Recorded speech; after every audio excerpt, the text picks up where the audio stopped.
Hello and welcome to Crucible of Words for a bit of bonus pre-modern content for you. I've been playing around with the land space a little bit in this format, and I've seen some people go and dip their toes into the prisony elements in a lands deck, and I wanted to see how far we could push that. So that's what we're trying to experiment with today. So today's list has the exploration, so we are trying to ramp out lands, and we do have some of the classic things you would find in land, like Rishadan Port and Wasteland and Mishra's Factory, but then we kind of diverge a lot. So we're trying to suppress the opponent's ability to play the game. So we have Sphere of Resistance here, make all their spells cost one more. We have Tangle Wire. This is going to tap their permanents down, and it's going to give us time to deploy more combo pieces. And obviously, this isn't the most symmetrical card because we can remove a fading counter and then tap our stuff. So it's kind of not the most symmetrical of effects, and obviously we can tap it to itself. And what we're also going to be doing is having a Winter Orb. Now, this might not seem like the sort of card you want in a lands deck. As long as this artifact is untapped, players may untap. They can only untap one land during their untap steps. So, what this is going to do is our Tangle Wire is going to tap their lands down, and they're going to stay tapped for a while. They're only going to get one land a turn, is kind of the idea. And we have 4 Mox Diamonds to help power this out as well. So we've got Explorations and Mox Diamonds, so we can try and get things going. We've got a bunch of soul lands in Ancient Tomb and City of Traitors, so we can try and do like turn 1 Sphere and do some good stuff that way. But then we have 4 Treva's Ruins to try and bounce our like City of Traitors, and we also have Undiscovered Paradise. So these two tap for all of our colours alongside the Mox Diamond, giving us 12 sources for our 2 coloured spells on our deck. But what's really interesting here is underneath the Winter Orb. So this is not something you generally want to play in a lands deck. However, it's a very, very powerful prison effect. And if we can assemble this Mishra's Helix that we can tutor for using our Tinker, then we can have them untap their one land, then we tap it down. They're not going anywhere, Black Vise will kill them. So Tinker can find our Black Vise to kill them, it can find our Mishra's Helix, any of our prison pieces. It can also find this one-off Cursed Totem, because cards like Wild Mongol exist in the format. So having a way of stopping them from discarding those cards to stay underneath it so that we just deck is important. We also have a one-off Zuran Orb, in case we need a hit of life, we can go and grab that. So the Winter Orb, we only get to untap one land per turn.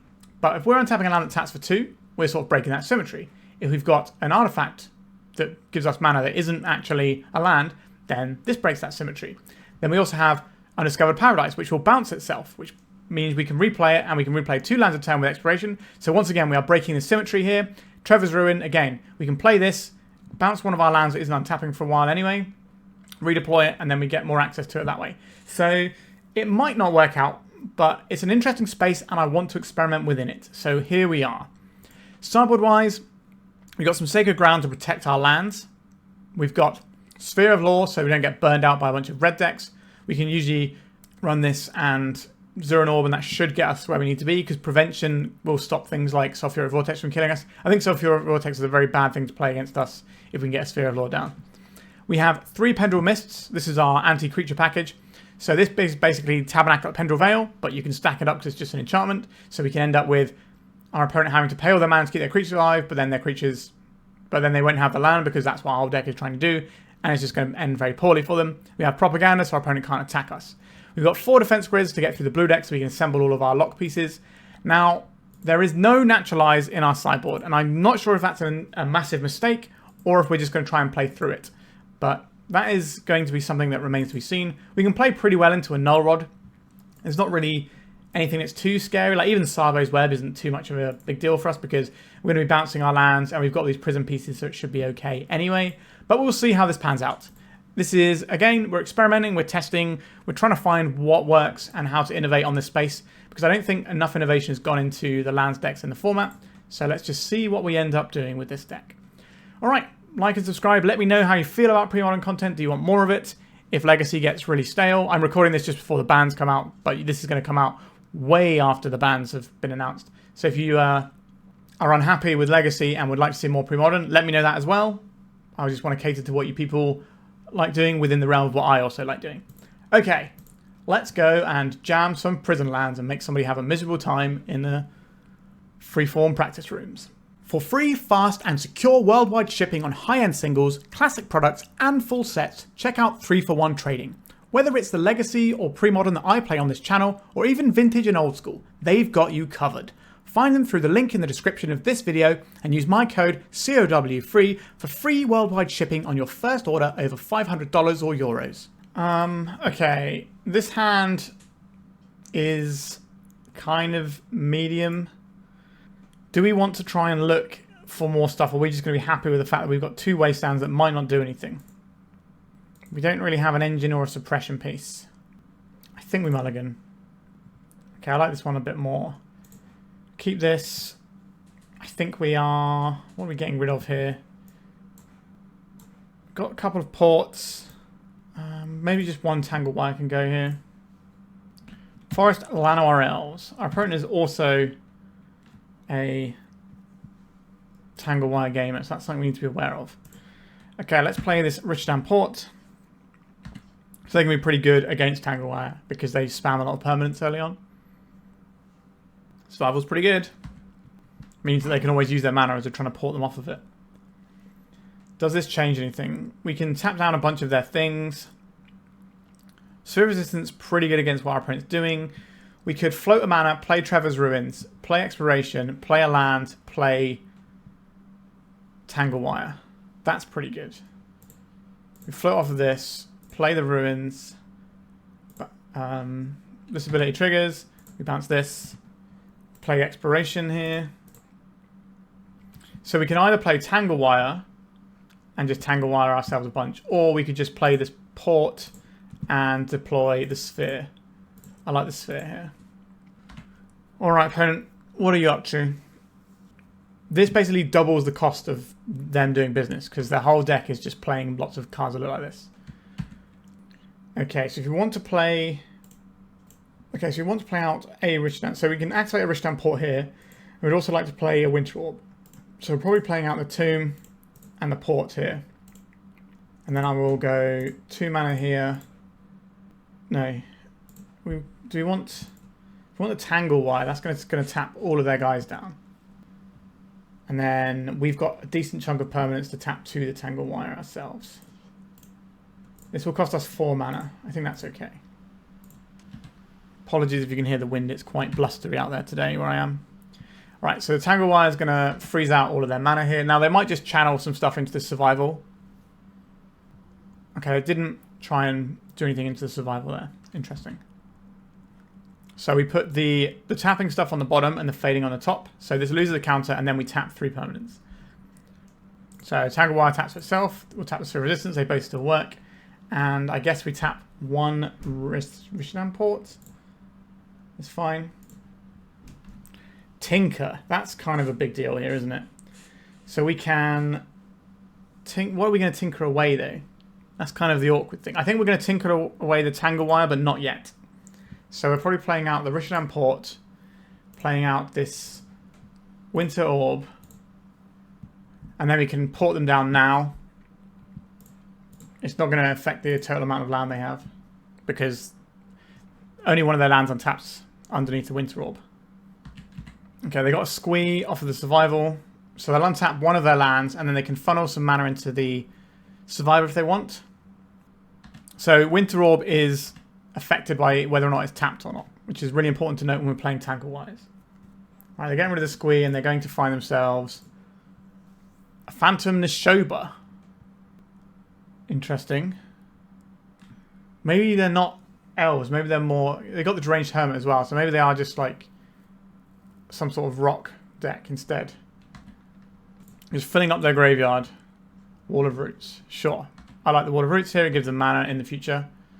They missed on lands. We do need to try and convert stuff here. So what are we untapping?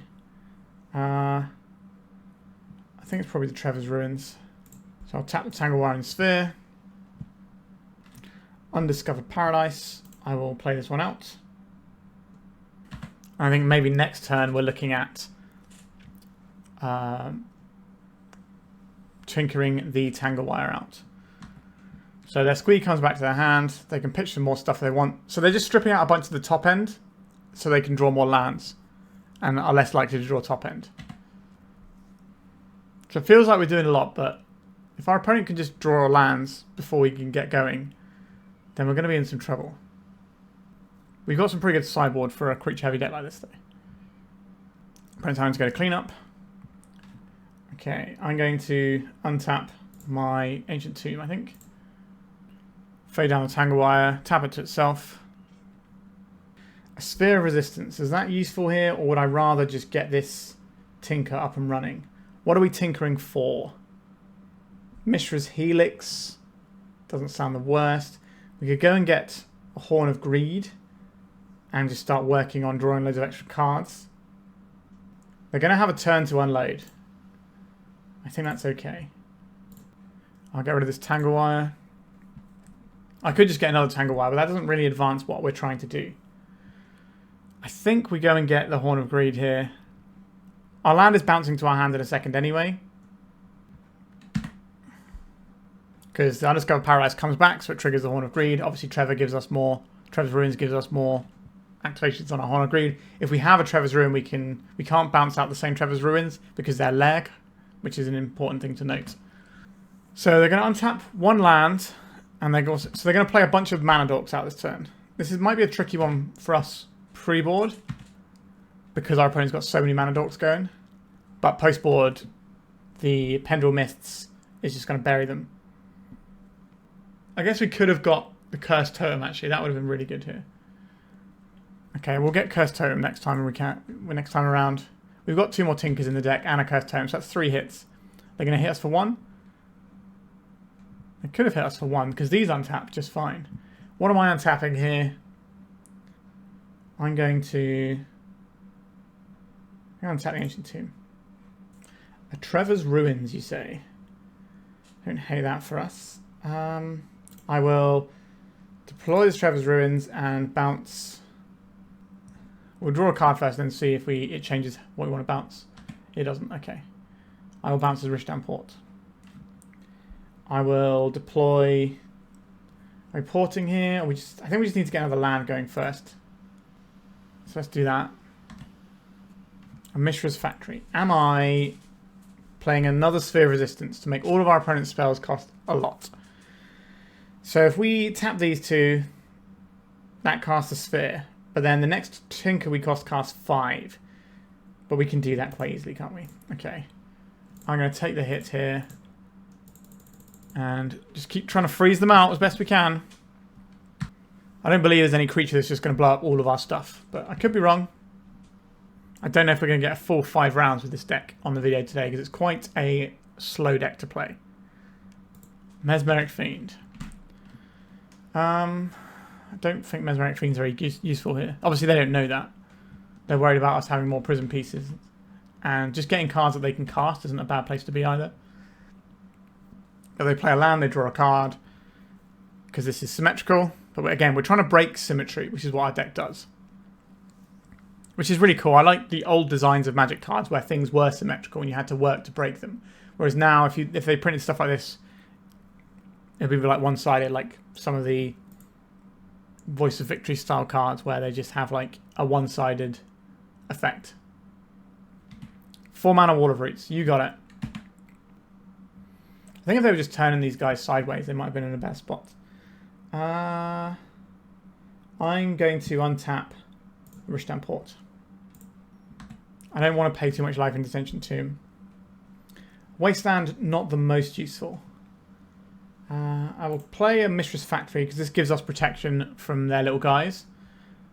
Because it's big enough to block. And we can play out an Undiscovered Paradise. We use that to tap our Mishra's Factory and it comes back to our hand. Another Mishra's Factory. Okay. So, in our opponent's turn, are we going to Rishadan Port them? Is that what this game is about? I don't know. A Birds of Paradise. Is this porting or factoring? That is the question. I think we need to factory here. We can port them. If they don't tap this land, we can port them in the end step if we want to. So the engine playing underneath the Winter Orb for us does look like it's working, which is something that I wasn't 100% sure would necessarily come together, which is why we're testing today. Exhume. They're going to get back a creature, eh? That was a little unexpected. So they're going to go and get back Nishoba, or... Okay, they're going to get the Shroud guy that is just enormous. Yeah, that guy's pretty good, isn't he? Okay, I think we've entered trouble mode. I think we just want maximum amount of mana this turn, so we're going to untap the Tomb. This doesn't trample though. So I'm going to play out a factory here. Draw a card. Black Vise. That is a win condition. Okay. I'm going to deploy this Undiscovered Paradise and draw another card. To play out this exploration. We need to play out the Black Vise. This costs 3 mana. That's so much mana. So these two can activate the factory, and then 3 mana plays the Black Vise. Okay, so this doesn't trample, so we're going to be chumping the guy for a turn, and then we get... So we crack them in for 3 each turn. So we just got a lightning bolt every turn. So we can block once, we can block twice, and then it gets a little bit awkward. Alright, they might have something spooky off this survival. I think if we'd have gone and got the Cursed Totem off of our Tinker early, we would have won. Or we would have at least stopped our opponent from being able to do very much. So these triggers stack active player, non-active player. So they put the Squee trigger on, then we put our Black Vise trigger. So we don't get the extra one of them getting the Squee back in their hand. Right, so I can draw a card by playing a land. That helps our Black Vising. Well, obviously they're going to be discarding down anyway. Activating survival. Have they got something spooky they can get with it? Just a wall of roots. Yeah, this Cursed Totem would have completely changed the game. I put in the deck specifically for stuff like this and like wild mongrels and stuff. Alright, so we're going to be seeing presumably the Verdant Force here. Yep. Attack with their giant man. I'm going to turn this into a little friend. It's going to go under the bus. Bit yikes. I think we need maximum mana here, so I'm going to untap the Ancient Tomb again. Yep, them getting 1/1s all the time. Not ideal for our plan here. I'll play this Wasteland out because that's just some free interaction here. We can get, so we can just strip out this and our wastes. I guess I'll play out Rishadan Port. Can we find something that does anything? No. So we hit this. We block this. We take 7, 8, 9, 10. So they should have us dead. Alright, so let's go to the sideboard. I think I messed that up by not getting the Cursed Totem. We live and we learn. So this is a match where these cards look good. This is a match where we don't need the Zuran Orb. Doesn't seem necessary. Winter Orb, like all of this stuff does look great. The Mishra's Helix is kind of part of our way of getting things done at the end.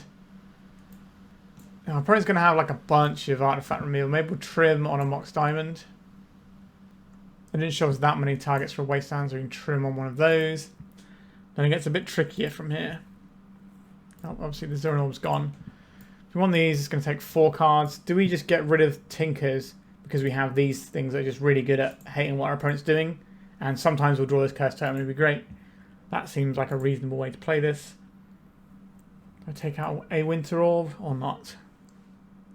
I don't think we can actually take out Mox Diamond. I think that's not right. Maybe take out a Winter Orb. Maybe a Tangle Wire. Our opponent's spamming a lot of permanents, and these things are going to be better prison pieces. Okay, I'll keep this one. This is a turn 1 Sphere Resistance. That is a bit of a doozy for our opponent to get through. So we go turn 1 Sphere Resistance, turn 2 Sphere Resistance. But then we're going to struggle to spend our own spells then. But the turn 1 Sphere is good. We'll see what our opponent does, and then we can... Okay, I assume they're going to play land and pass. Okay, but if they play something like a Treetop Village, it changes the angle that we're working on here. Am I playing out this sphere and making all of our spells cost loads more mana? I think so. Like, it makes our opponent's spells cost mana, and we're just going to be sat here with a Mishra's Factory. A Mox Diamond, you say? I will play out a Mox Diamond. And we're going to go 2 mana, play out Treva's Ruins, bounce the Ancient Tomb, and then we can play the Mox for 2, discard this Ancient Tomb. This will help us later on. We'll animate this Mishra's Factory, and I'll crack in for 2. So when it comes to doing like Winter Orb stuff, having the Mox Diamond is going to be useful. We also don't want to pitch our life to this Ancient Tomb too much. It gives us additional coloured sources. Right, we're going to see Llanowar Elves. You got it, opponent. Treva's Ruins. 1, 2, 3, 4. So we can't actually cast any of the spells in our hand, weirdly. Alright, I'm going to animate the factory. I'm going to attack for 2. Do I want to play as Treva's Ruins out? I think I do. I will bounce as Mishra's factory. So the Ancient Tomb would have helped us to cast these other spells. Maybe that is the stronger thing to do. Again, I'm still very much learning and testing in this format. But I think having a land that hurts us when our opponent can just start turning these guys sideways is a little bit sketchy. 4 mana Duress. Oh, sorry, it's only 3 mana Duress. What would you like? Propaganda, Tangle Wire, Horn of Greed. They can take the Horn, which shuts down our engine, which allows us to deploy more prison pieces. They did take the Horn, okay. Are we getting crashed in for 1? We are. They're going to get to that next turn because the factory is back on blocks. A Winter Orb, you say? 1, 2, 3, 4. I'll take this Winter Orb. So they only get to untap 1 land a turn and they're underneath double sphere. And the Winter Orb happens and then we get to Tangle Wire them down potentially. I'm going to untap this Mishra's factory. The Mox Diamond untaps on its own anyway. Exploration, we're not casting that. Let's just pass here. Maybe we're supposed to attack. But if we hold back on blocks, then we end up with more mana on our turn. So I can cast a 2-drop here. Can't really attack here. I'll untap one of my Treva's Ruins. Another Winter Orb isn't really what I want here. Am I attacking with the Mishra's factory and just trying to get this game on, or do I want to try and deploy more permanents? I think we just... we're worried about Snuff Out. They would definitely keep 3 spells in, but then they can use that on attacks or blocks. But this costs us a land drop. Okay, I think we just sit on our Mishra's factory. We need to draw more mana, really. Naturalize on the Winter Orb. Okay. So we have another Winter Orb ready to rock and roll here. It might not matter. Natural Order. So they're going to put in like an Ashoba or a Verdant Force is probably the one they want here. Because that goes wide. Although they've seen the propaganda, so going wide doesn't feel great. Uncertain what the correct choice there is. The correct choice for us is drawing a land. We did not draw a land. I think we're still going to jam this. I think we're just going to lose this one. It's very hard to prison people. Which is why you don't actually see that many prison decks.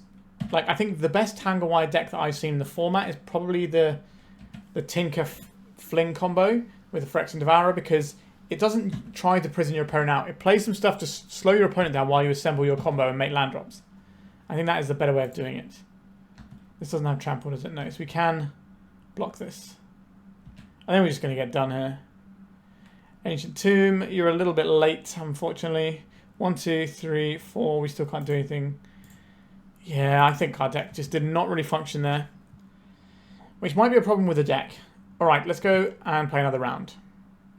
Alright, here we go again. We are on the play. This hand seems fine. I'll keep it. Got some interactive elements. Mishra's Factory is pretty good at keeping back aggro in this format because the creatures aren't very good. I'll deploy this Exploration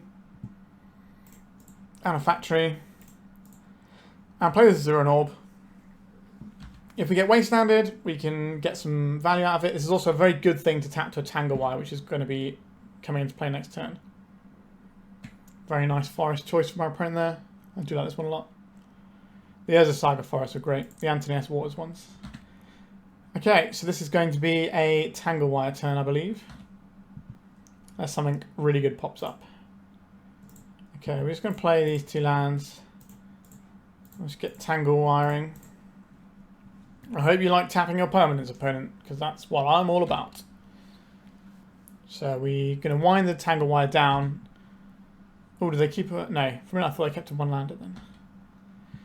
So we stack this with the tapping on the bottom, fading on top, as before. And we can tap down our Tangle Wire, Zuran Orb, and Wasteland, since there's no targets for the Wasteland.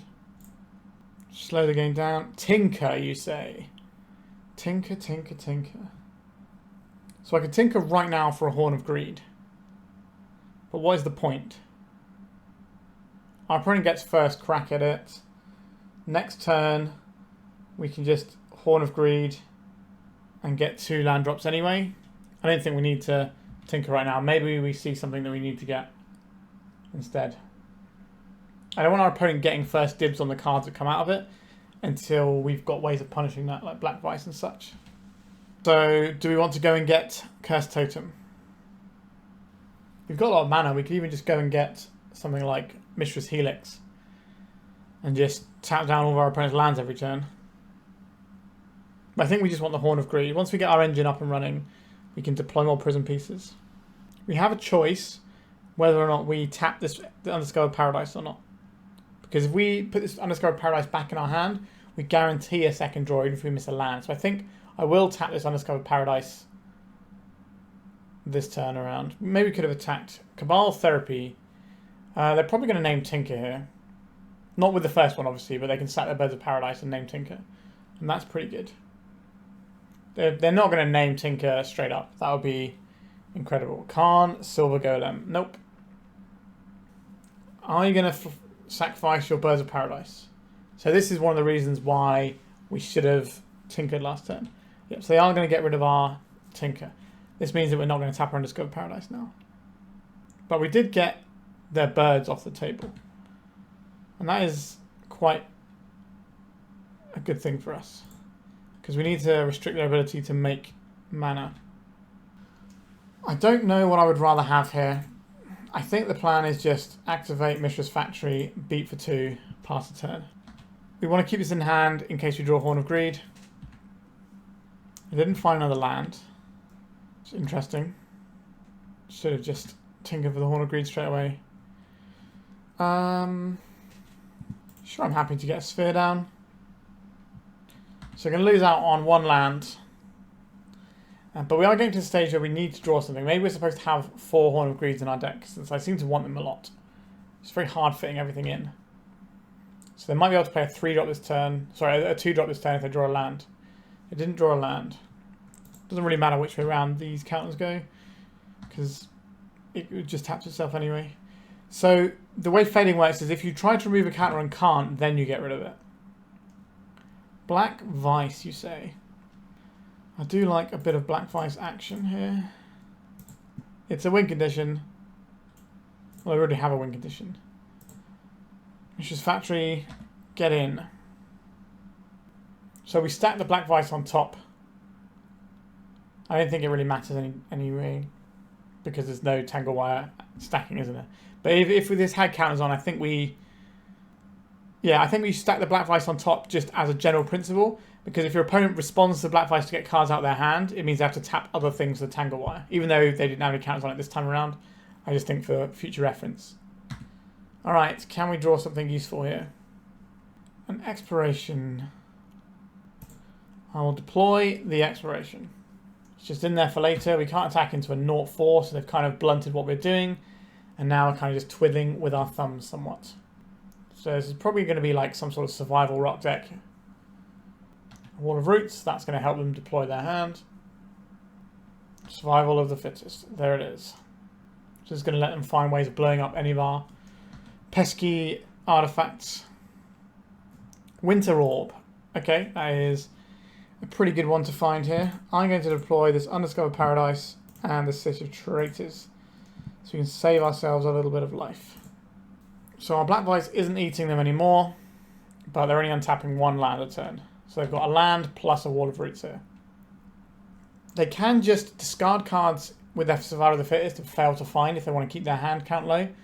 That's obviously not ideal for them, or us really. It kind of sucks for everybody. But that's what happens when you play prison decks. Everything sucks for everybody. Okay, so they shouldn't be getting a card out of their hand here. Octavia Orangutan. This is a little monkey that blows up artifacts.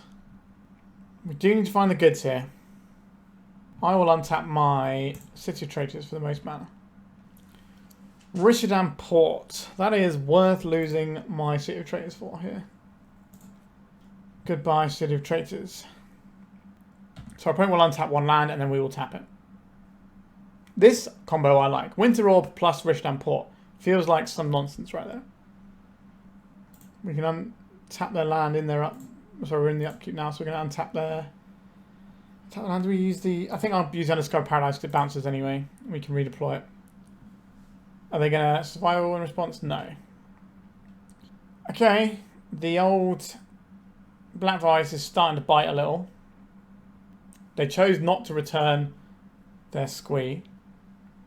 Alright, they're just scooping it up. We did manage to successfully prison our opponent enough they didn't want anything to do with it. Winter Orb plus Rishadan Port with a Black Vise burning down. Nice.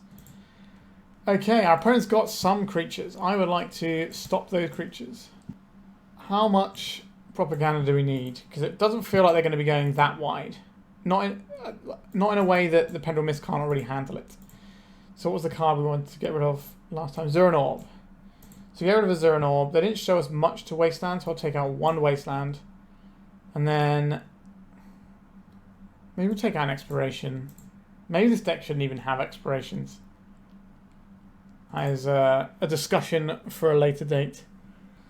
Like, against the aggro decks, we're definitely going to want these propagandas. But our opponent's kind of like mid-rangey. I think the Pendrell Mists will do enough. Because they can probably just make a tall, scary body out of their toolbox.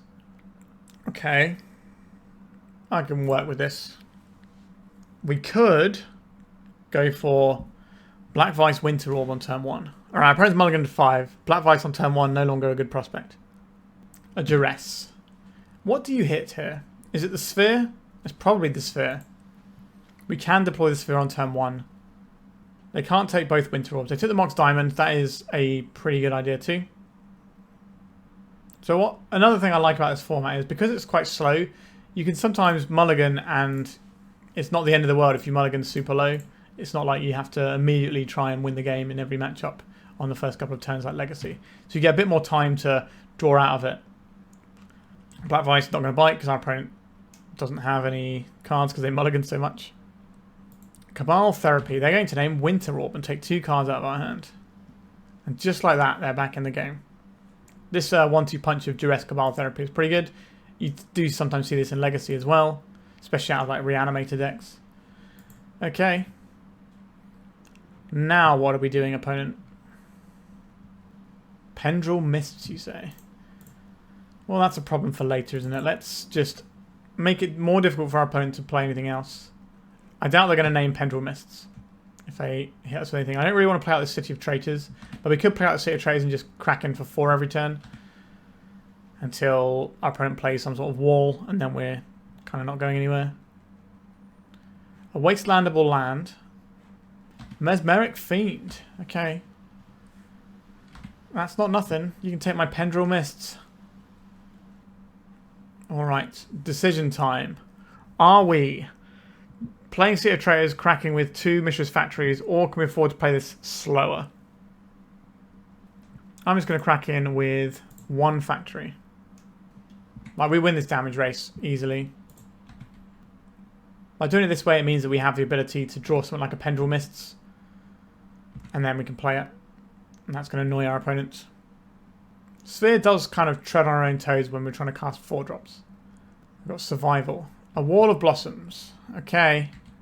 So we have to tap with both factories or neither. Not getting the chip show in for 1. Interesting. A Wasteland. I will deploy a Wasteland. And I will waste their land. And then I'll pass. I'm not really getting through this. Not yet anyway. They can't attack into the factory. An Undiscovered Paradise. So I could attack with both if I want to, or we could just hold for a little bit longer. Then we're just going to hold. We're almost at the point where Black Vise is going to do something, which is exciting. Treva's Ruins. Alright, I will deploy this City of Traitors. What you can do is you can play the Treva's Ruins and bounce your City of Traitors before it sacrifices. I'm going to attack with 2/2/2s. A lot of the removal that hurt us here tends to be 2 mana and they can't cast Under the Sphere. So I think we'll just push 2 damage here. I don't believe they're going to give up this Mesmeric Fiend. The Pendrell Mists is too annoying for them. So we can squeeze 2 points out. No damage off the Black Vise. If they don't play a land or a spell this turn, Black Vise is going to start hitting them again. I have no idea what set this art is from with this Black Vise. From the Vault Relics, it says. There you go. Cabal Therapy. They could target themselves to get cards out of their hand, but that doesn't seem great. They're targeting us. They're going to name...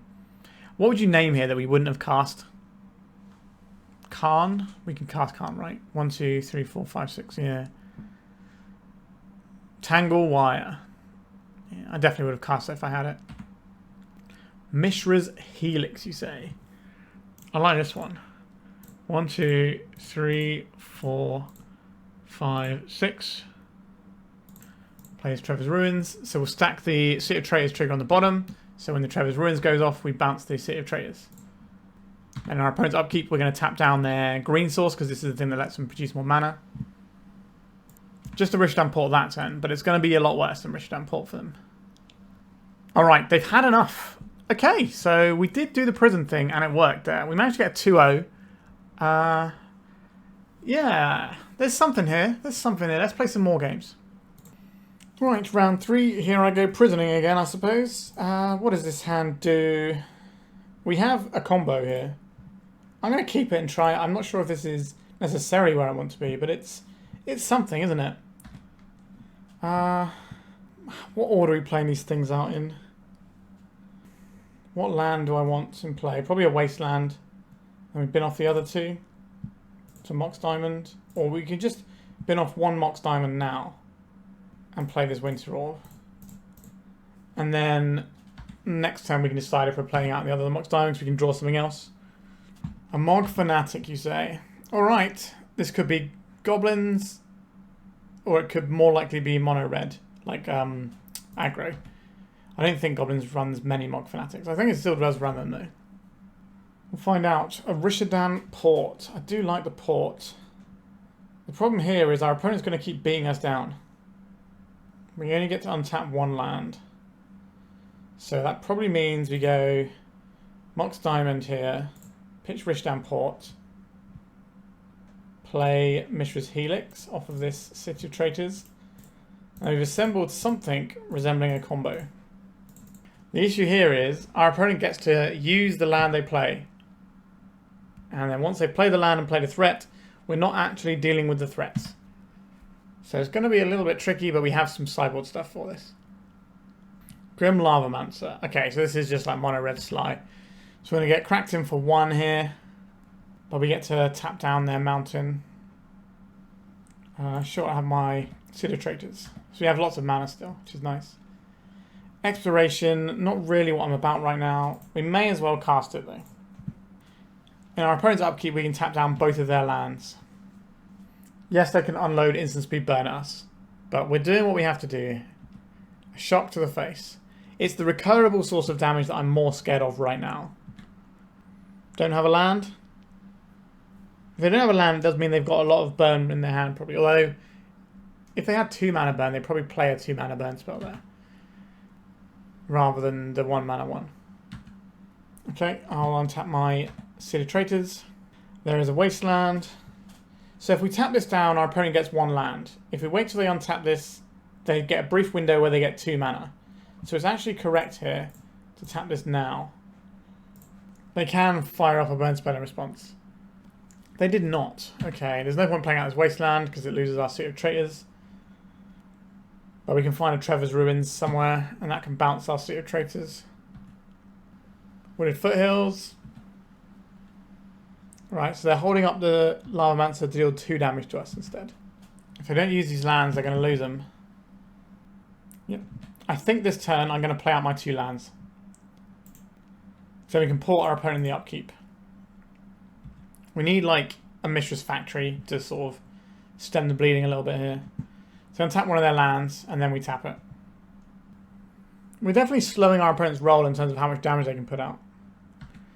A Jackal Pup. This is what we didn't want to see. So we need like Tangle Wire to buy some turns. Something along those lines. Oh, it's a Tangle Wire to buy some turns.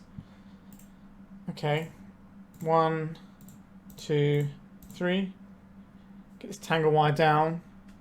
So what happens is our opponent untaps a land, and then they have to tap the land and all of their creatures. I'm enjoying this Mishra's Helix play pattern though. Like, who doesn't love super duper Rishadan Port? Alright, so our opponent has to tap all 4 permanents, so we don't need to Rishadan Port anything.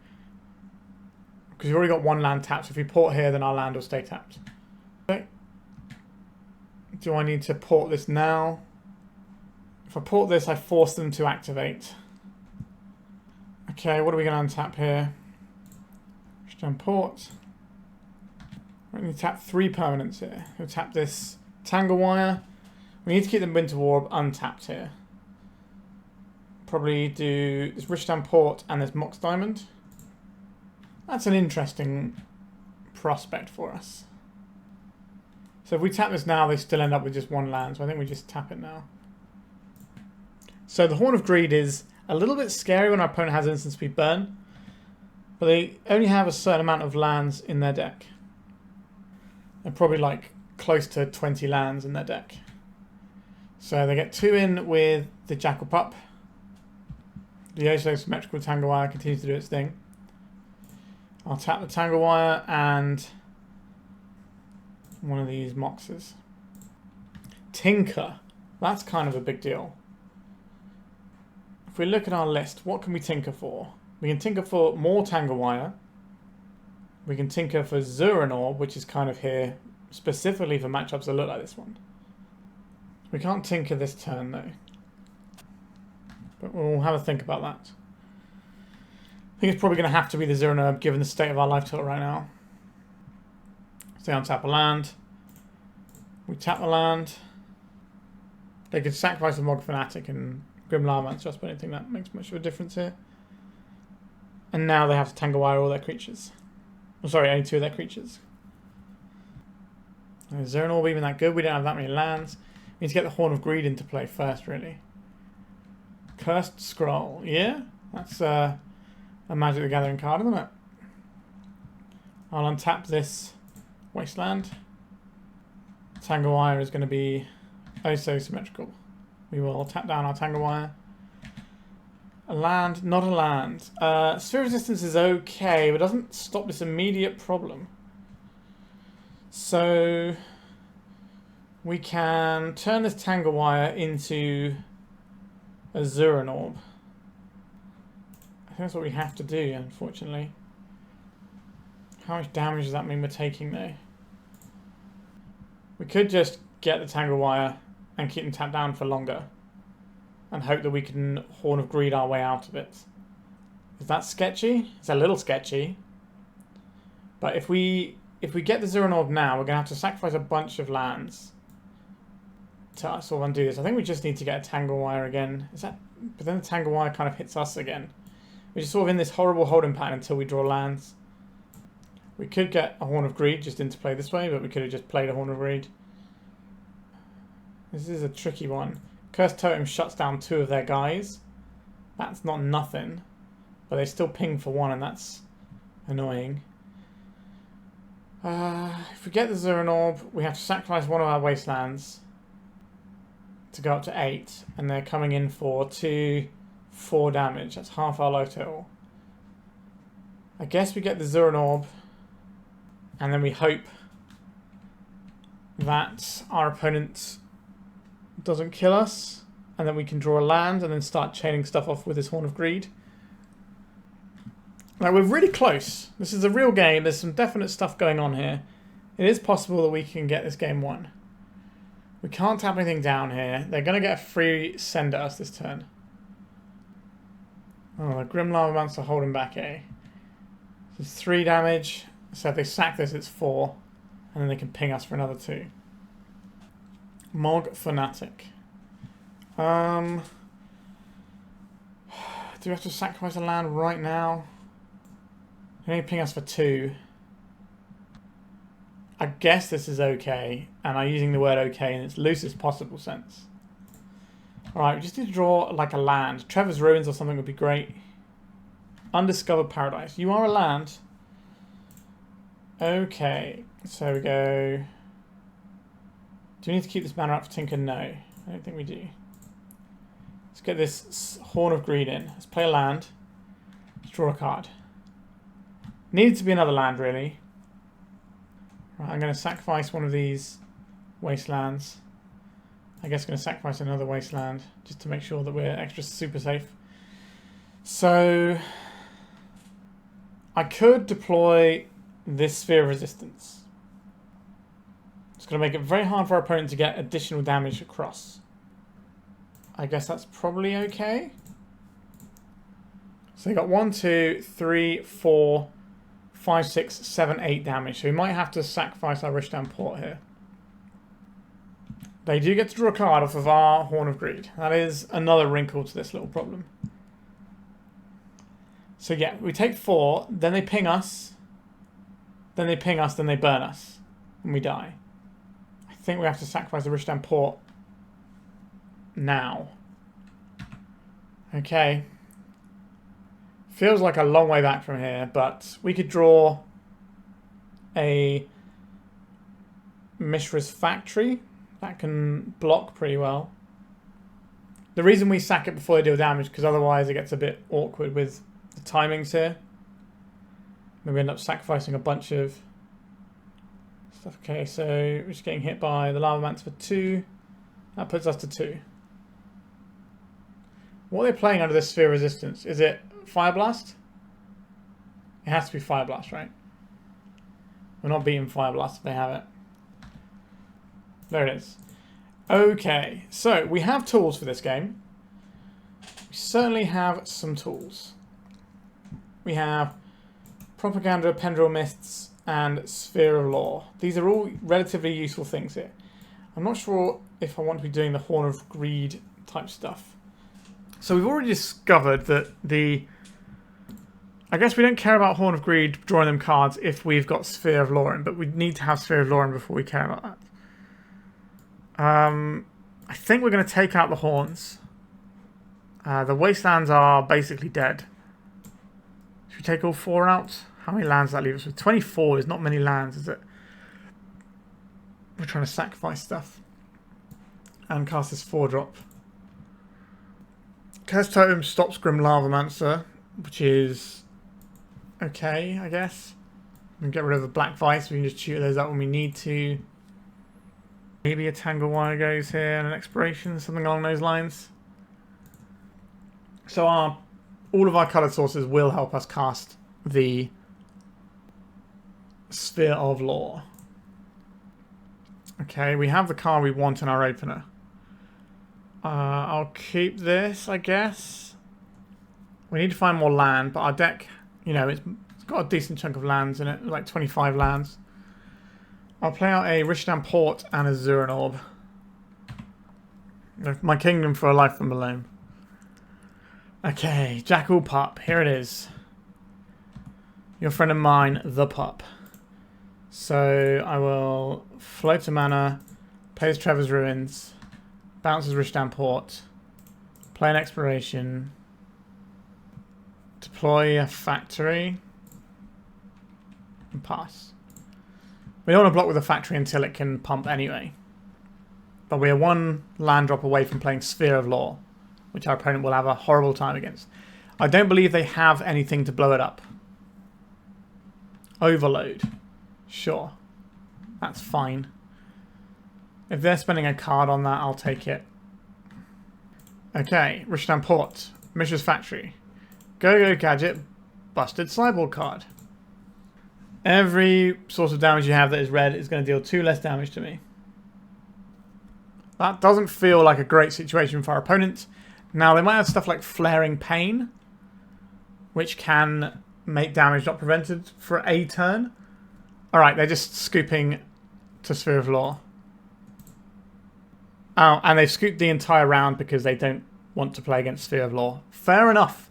Well, I guess that shows that the sideboard card is good. Alright, on to round 4, I think.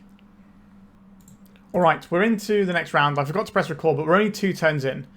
So turn 1 I just played a Black Vise, and then our opponent played a Wall of Roots, and then here we are. So, what do we want to do here? I think I want to play a Mox Diamond. I'd like to pitch this Ancient Tomb. We kept quite a land heavy hand this time around. I'm going to deploy this Exploration. I'm going to play a Rishadan Port and an Ancient Tomb. I'm then going to cast this Winter Orb. And then I'm going to port down the land that my opponent untaps. So far we've only seen green mana, so we don't know if they are mono green. Could be, I can't remember the name of that. There's a mono green Stompy deck. But most likely it's just going to be like Survival Rock, because that's the most common deck that looks like this. What we'd like to untap. Rishadan Port, please. Sphere of Resistance. I guess we're doing it. That's what we came here to do. City of Traitors is also a nice land to have to untap. We do need to find a bit more gas.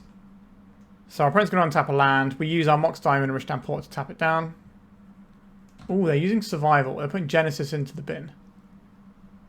Sure. They got Squee in hand. So I'm going to untap here. Let's say no to this little forest. Yep, they're going to use it to Survival. Sure. But they might have used it to play a creature if we didn't do that. They're obviously not going to have the mana for this Genesis. They got a land, so they can play a 1-drop here. A Birds of Paradise. Okay, Cursed Totem. Maybe we just need more Cursed Totems in our deck. If we untap the City of Traitors, we can play a Cursed Totem if we draw it. If we untap the Rishadan Port, we can port them. Alright, I'll port them. We can change things if we draw something different. A Wasteland. That will cost us our City of Traitors if we play it, so I'm just going to hold this in hand. And we're going to be in this holding pattern where our opponent is actually getting mana out and doing stuff. What are you untapping? Is it a forest? Right, they can discard their Squee now if they want to. Maybe we're supposed to do it before the Squee comes back, so they have to discard something else if they want to use it. But it doesn't matter because all they do is they float it and wait for the Squee to come back, so it doesn't actually make a difference. But maybe our opponent makes the mistake of doing something else. Right, they've nearly killed off their own Wall of Roots. I would like to draw a Tinker here. At some point soon. Undiscovered Paradise. Okay, I guess we're just holding in this pattern. Maybe we just need more Cursed Totems. This is the 3rd time we played against someone who's putting a bunch of like mana dorks and stuff into play. So they are going to float it. So this is why it doesn't matter when we do it in their upkeep, because they're just going to be able to get this going anyway. They're just going to keep finding mana dorks. And if we can find that Cursed Totem though. Also, the survival decks always have survival. It's important to remember. They never do not have survival. So, tap these 2 for birds. Yep. This is also my favourite art for birds as well. Even though it's a modern border. I think this is on the 7th as well though. Right, port it is. Mishra's Factory. Mishra's Factory is worth playing out here. I'll distribute my factories. So tapping them down now is the same as tapping, is actually better than tapping them down later. Because they only untap 1 land. And if they want to cycle a creature away, they have to cycle it now. Instead of having the Squee to cycle. Ravenous Baloth. Tempting Worm. Cool. I've just bought some Tempting Worms myself at the time of recording this. Not for this deck. I'm building a Jund deck, which I'll probably put on the channel quite soon. There is a Tempting Worm. So this basically lets me Eureka. But we don't have anything that we're going to put in. Because we want to save this in case we draw Horn of Greed. Tangle Wire not really cutting it at this point either. So we can double block it with the factories. So I think I'll untap a factory. A Wasteland. Say no to this. Deploy both my lands. So we can activate the factories. And then we can double block, pump themselves, and that gives us 6 power and toughness to stick in front of the Tempting Worm. It's kind of like a Tarmogoyf if you squint it in just the right way, the old Tempting Worm. But yeah, we're just kind of getting buried by our opponent having survival, and us not really being able to capitalise on the start we had. A Bird's O Paradise. Sure. Not attacking. We're going to bounce this Undiscovered Paradise in case we draw the Horn of Greed. I will untap this Rishadan Port, please. Did not draw it. Okay. 2 Undiscovered Paradise. So we've assembled the whole play 2 lands so that we can activate our stuff side of things. But it's just a lot to ask. Now, if we'd have drawn a Tinker or a Cursed Totem earlier on, we would have been absolutely fine here. We could just shut down all the things our opponent was doing, and then they never would have gone anywhere. So maybe we need more Cursed Totems. Personal favourite sideboard card of mine that's started to come to the fore in Legacy as well recently. Mastercore. Are they able to get the Mastercore into play? 1, 2, 3, 4, 5, 6. They can play the Mastercore. Black Vise. I think you've done 1 damage with my Black Vise this entire game. A Morph. Presumably a Nantuko Vigilante. Which is Naturalize when you morph up. Alright, deck. Need something here. I forgot to bounce my Undiscovered Paradise as well. Didn't matter. So what are they going to do? They're going to blow up our Winter Orb. And just unlock everything. Yep, there's a Vigilante. I assume it's the Winter Orb going. So now they're fully unlocked here. They're going to activate their Genesis. No. Okay, so now we can tap. It doesn't really matter, is the answer to that one. Alright, we'll tap down a forest. And then they'll cycle their guy. That is a Mesmeric Fiend. You can have my Mox Diamond. They can cast all the spells they like. 4 mana. 5 mana. Is this natural order? That's just the Mastercore. So this is 2 mana to deal 1 damage to a creature. They do have 2 mana. So if we block with both and pump, they can kill it. I don't think we get out of this one anymore. I think we just go to the sideboard. Struggling a little bit there. So the Pendrell Mists are something I want. I guess we can get rid of a Black Vise until we actually want it. I think 2 is sufficient to achieve that aim, and maybe we trim on a Wasteland. Put us down to 27 lands, but that's fine. That's loads of lands. I don't think we want the propagandas here for the same reasons as before. Tangle Wire plus Winter Orb and stuff, I guess. So this is what? Keep this. Turn 1, Rishadan Port, Black Vise. Turn 2, Ancient Tomb, Tangle Wire. And then we play the Winter Orb. Black Vise. Take 3 damage. Look at that. Colorless Lightning Bolt. Boom. They could have...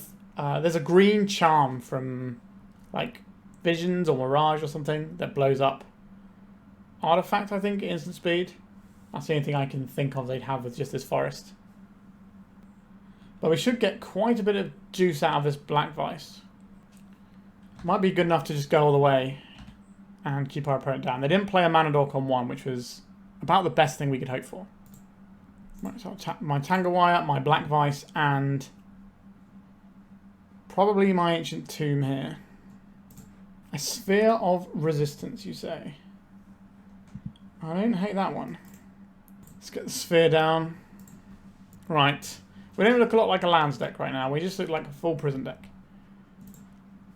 Do they have a Naturalize? And where are they pointing it? Because they can't, because of the Sphere of Resistance here.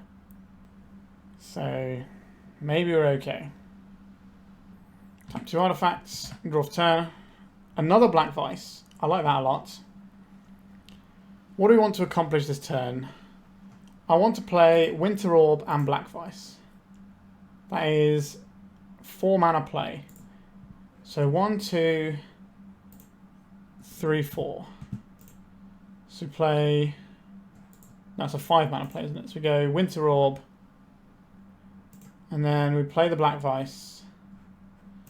And then I play the Treva's Ruins. And bounce the City of Traitors before I have to sacrifice it. And our opponent's going to be taking 6 this turn and 6 next turn in theory. So we've got a pretty quick Prism win here. And they still can't naturalize here. Because of the Sphere of Resistance. And they tap both the lands that are untapped. If they play a land out, we just Rishadan Port it. And that's fine. Alright. That was pretty sweet. That's what, a turn 4 prison kill. Cool. Let's just resend it and hope we can do it again. We've got another Black Vise start. Winter Orb, Tangle Wire does grind our opponent down. I think we keep this, but we are at the mercy at the top of our deck a little bit. But that's what Tangle Wire does. It buys us time to find the next thing to lock our opponent out. Birds of Paradise is probably the worst start we could see from our side of the table here. A Mox Diamond. Okay. What am I doing with this Mox Diamond? I think I deploy the Mox Diamond. I think I pitch the... Is it Ancient Tomb? Could be Wasteland. Maybe it's Wasteland. Then we go green mana for exploration. Deploy City of Traitors. Oh, why did I play it that way around? That was so bad. I meant to play the Ancient Tomb first, and now I've just absolutely knackered myself. Whoops. That stings. That stings a lot. Let's get a Black Vise and a Tangle Wire. And just see if we can slowly put our opponent down with this.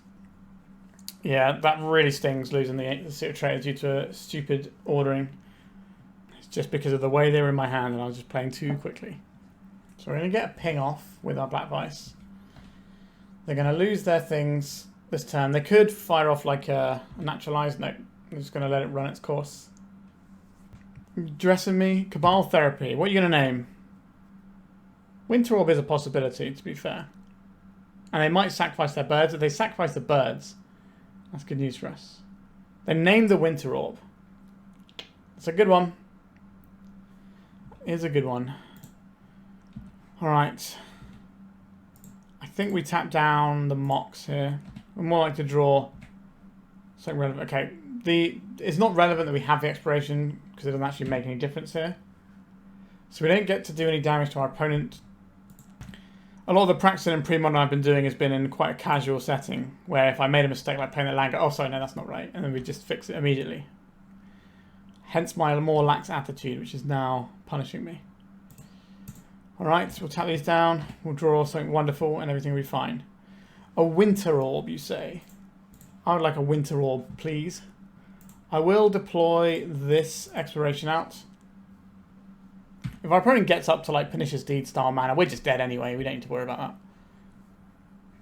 So we're going to untap one land and then they're going to tap 2 permanents. So we're left with one thing that can do stuff this turn. Plus a land. So they could make a 2-drop because we don't have any sphere effect in play right now. I think our opponent is favoured to win this one. I think their deck is pretty resilient to what we're doing with all the mana dorks. And we are out of gas. We're just living off the top. Now, we could just draw the right things and it'd be great. But we could also not do that and it could be terrible. Wall of Roots. That's pretty good. Cursed Totem, please. One time. It's a Cursed Totem if you look at it the right way. Okay. Goodbye, Tangle Wire. Hello, Cursed Totem. One day you will do enough damage. But actually, I suppose we did have a game where it did do enough in this round. Alright, Cursed Totem, my hero. Oh. We don't have enough mana to play that, which is a shame, because that card is sweet. Maybe soon. Now, if we hadn't have thrown away our City of Traitors like an absolute clown, we could have a Pendrell Mists in play. Now, it doesn't really matter because our opponent's creatures don't do anything. But still, it would have been cool. I think if we get another Tinker, we'd probably go for the Mishra's Helix. And that can probably lock this game down. Mishra's Factory. Okay, let's clean out your board here. This will pave the way for our Mishra's Factory down the stretch. So get to untap one land. They're probably just going to let all their creatures die since they don't do anything anyway. In Legacy, you don't really get to properly prison people anymore. It's not really a viable strategy. So it's nice to be able to play a format where you can prison people. Well, they're keeping the birds. Alright, they've just had enough. Our little misplay didn't cost us too much in the end. Let's go to another round. I think we'll do one more, so we got the full 5. Final round. I think we're actually 1 and 3 going into this one, if I remember rightly. I think we beat 2 of the green-black decks and a burn deck. Okay, what does this hand do for us? We can make a turn 1 Sphere of Resistance, which then makes the rest of our plays quite challenging. I will keep this one. I think we played against this opponent earlier. I'm going to guess they're on green-black since we played like 3 green-black decks today. Well, there's the black part. Obviously, they might have swapped decks. Alright, what are you going to take? If they take the Mox Diamond, that does make our life a little bit easier decision-wise. If they take the Horn of Griegs, it's our engine. They took the Mox Diamond, so we don't have to make a decision about trying to make us a turn 1 Sphere of Resistance now. And maybe throwing the whole game by getting rid of a land when maybe we shouldn't. So that's nice for us. Another Treva's Ruins is fine. Like, our deck plays 4 of them for a reason. It's a really good bit of colour fixing, and it allows us to sort of cheat through the Winter Orb. Alright. Yeah, oh yes, our opponent is the one with the nice Anthony S. Waters art. Very nice lands opponent. Big fan. Alright, so we're going to lose something else. If it wasn't for the fact that I use Onslaught basics for sentimental value and they're also really nice, these are the forests I would use. Maybe not necessarily this one because he drew a few of them, but they're all really nice in that set. What are they going to take? Cursed Totem. My Cursed Totem. I was going to use that. Birds of Paradise as well. That's pretty good. And they're going to take something else. Okay. At least the Birds of Paradise is dead. I don't necessarily mind them trading for one of the pieces in our hand with the birds. Birds is like one of the higher value objects that they can put into play on their deck. From my perspective, at least. Tangle Wire. Sure. Well, we drew a Tangle Wire. The Sphere is just going to slow us down more than anything else, isn't it? Sometimes it do be like that. They've only got 3 cards in hand, so maybe this will do enough to keep them having any pressure for a little bit. The Treva's Ruins looks a little bit awkward right now, but I'm sure it will come to be useful soon. Okay, yeah, this is nice. We play the Factory this turn. Next turn we play the City of Traitors and the Horn of Greed, and then we can Treva's Ruin bounce our City of Traitors the following turn. That's good. Unless we have to do a Tangle Wire soon. Got a 3-drop over there. It's a Wall of Blossoms. It's a 2-drop even. I think I just want to get my engine going. Sphere Resistance though. I think we get the engine going this turn. Then next turn we have 1, 2, 3, 4, 5 mana. So we don't get to do both things, but we can put a Tangle Wire into play. And then we can follow up with the Sphere the turn after. What 3-drop do you have? Oh, they were going to try and play a Baloth, I think. Or they were just trying to play it when the trigger was still on the stack. Uktabi Orangutan. Goodbye. Sphere or Tangle Wire? Probably Sphere. No, it's the Horn. Sorry, we don't have the Tangle Wire. What am I talking about? It's the Horn that goes. They just got a free draw. I'm thinking a turn ahead. Okay. 1, 2, 3. Play Treva's Ruins. Bounce the city. Play a Sphere. Wish we'd have got to keep that Horn of Greed though. So I have a Mishra's Factory which can block the Orangutan. If we can get a Winter Orb down, our opponent basically doesn't get to play spells after they tap out next. Survival. Sure. I don't think they're attacking with the orangutan here. Our opponent is wise to our tricks. Winter Orb, off the top. Boom. Black Vise. You're not actually great here, are you? Tangle Wire costs 5, so we'd have to play the City of Traitors to do the Tangle Wire things. I don't think we're doing the Tangle Wire things in that case. We play the Rishadan Port, and we have access to activating Factory and porting our opponent down. Let's take off of black mana, since we can. Llanowar Wastes. Alright, so they're probably going to put like... okay, just getting Birds of Paradise, yeah. We need to find a Winter Orb. Exploration. It's not great, is it, right now? 1, 2, 3, 4, 5. Alright, let's tangle you up. So we're going to take a hit from the orangutan, but that's fine. They might even use their Genesis here. Just get the birds back. They can tap down some stuff. Okay, they didn't get back the birds. I thought they might do. That's probably what you want to play here. But maybe they have a way of playing one without having to wait a turn. Tap it out for this Genesis. Give me Winter Orb or Tinker, please. Right, Tangle Wire does not affect us really because we have 3 things that can just eat this up. Rishadan Port. Does that do anything here? Not particularly. Like, it's not nothing. Maybe we'll play out the Black Vise just so it's ready to go in a bit. And then I'll play out the port and then we have 2 ports. Goodbye, City of Traitors. I'm going to see what they tap down, and then I'm going to tap down some other stuff with my ports. Right, Wall of Blossoms, pretty good to tap down there. And the orangutan, sure. Tap down forest. And then we're going to pass their draw step and then port them again. Alright, so they're getting rid of a Withered Wretch here. They're going to go and get another Dork of some description, I suspect. Squee, okay. Now they've spent that mana, we can just port them now. Can play a 2-drop this turn.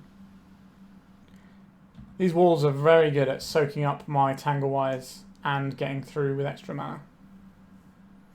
It's quite frustrating. They're going to cycle their survival? They are. What do you want so desperately you're doing it now? Or they just want to cycle away something now and on our turn? You only get to Wall of Roots once per turn. Tempting Worm, okay. Let's draw something really good to deal with this Tempting Worm. Or to make it so when they put it in, we feel good about ourselves. Do not feel good about ourselves with these. Okay. I guess we pass and we're doing the whole tapping down your lands again thing. I played this matchup so many times today. I can't remember if we're in the sideboard game or the main game. Alright, Black Vise.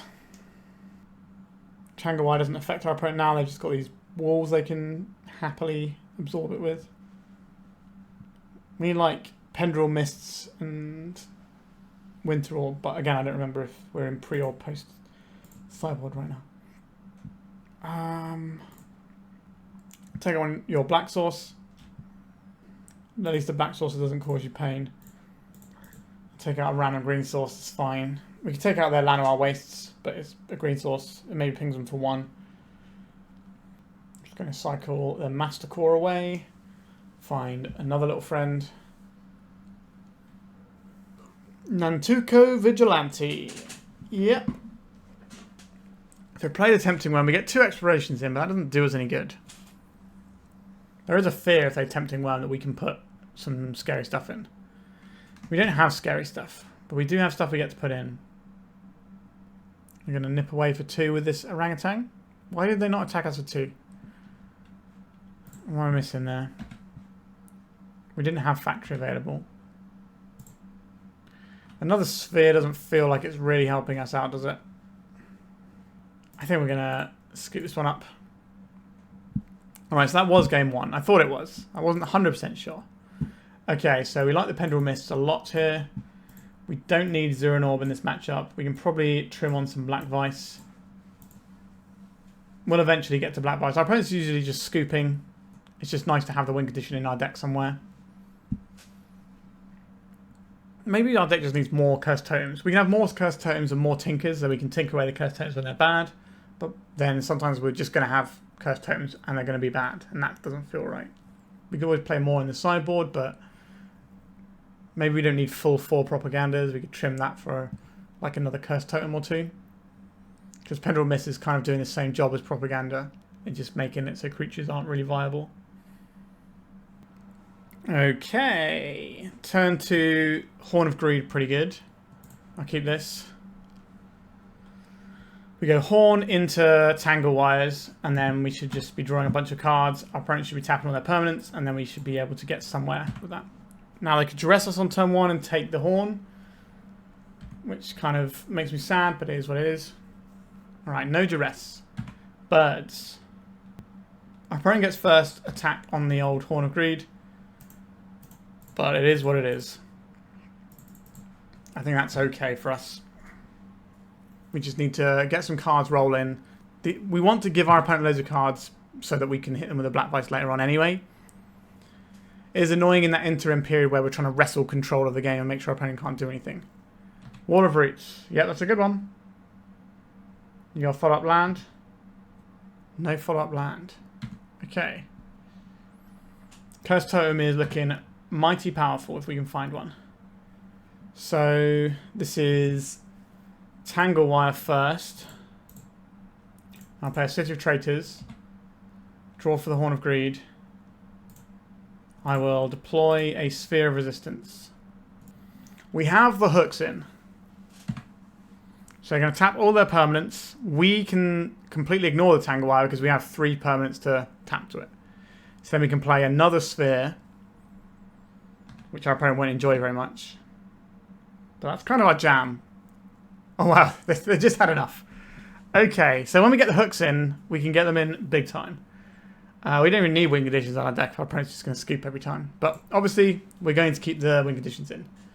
Let's submit and go again. Oh, this is a different looking hand. Now, there is a distinct problem in this, in the fact that we don't have mana to cast any of our spells. So I do have to mulligan this one. This one doesn't have enough lands. Okay. We're keeping this. So we want land. Draw engine so we can get back to doing some stuff. Some land. I don't think we've got the time for Mox Diamond. I think Tangle Wire is better than Sphere Resistance for us, for now. I don't feel good about this one. Now, it can certainly pan out alright for us. If they duress us. Okay. They can take the Horn here. That's the way we're going to try and recover from the mulligan. If they take it, then we're kind of troubled. Oh, they took Tangle Wire. Okay. I like the Tangle Wire a lot too. It's definitely a good way to suppress the game. And it does combo very nicely with the Winter Orb. I'm just going to play the Winter Orb out now. Makes it a thing that our opponent can't take from our hand. We've only got 1 land anyway, so it's fine. Then we can untap our Horn of Greed. Sorry, untap and play our Horn of Greed. Because we untap our Ancient Tomb and then play our Treva's Ruins. Naturalize. Okay. Not a surprise to see that from our opponent. I think I'm going to use... I'm going to save the Treva's Ruins for later. Because Treva's Ruins can save like a City of Traitors. So I think it's better to keep this around for later. I do enjoy that interaction a lot with the City of Traitors. I've even played it in Legacy. This is where they just naturalize this. They could play a Morph. Okay, so they're going to take our Sphere. But we get to draw at least 1 extra card next turn. If we find something like an Expiration, we can maybe draw 2 extra cards. Treva's Ruins, not really what we want just yet, but it's fine for what it is. Mishra's Helix. Okay, that's something for the future, but we need to be able to pay multiple land drops to really get this working. Yep, our opponent is getting more value out of the Horn of the Greed right now.